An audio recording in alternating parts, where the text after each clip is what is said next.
sa naturang video, makikita ang karumanduman na krimen. Uli sa CCTV ang pamamaril at pagpatay sa isang buntis at sa kanyang kinakasama sa labas mismo ng Barangay Hall sa San Jose del Monte, Bulacan. Sa video, makikita na nga maayos ang pag-uusap na magkabilang panig at walang makikitang anumang komosyon. Sa timestamp na Feb 16, natapos ang hearing. Pakuha ng CCTV sa loob ng barangay, makikita na magkakasunod na lumabas sa barangay. Una, si Angel. Sumunod si Angel. At huli namang lumabas si Alan na tila sa labas ng barangay. Makikita na bigla na lamang bubunit ang baril si Alan.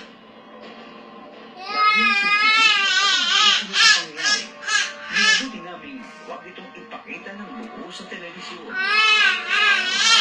Sa CCTV video, makikitang pinaputukan ni Alan ng baril sa ulo si Dave habang nakatalikod. Nooy makikita pa nga nagtakip ng pera sa Angel. Pero mag-isay, paparinig si Alan.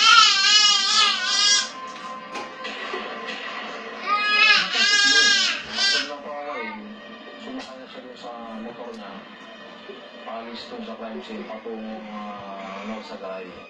agad namang nakarating sa mga kaanak ng biktima ang malaking na pangyayari.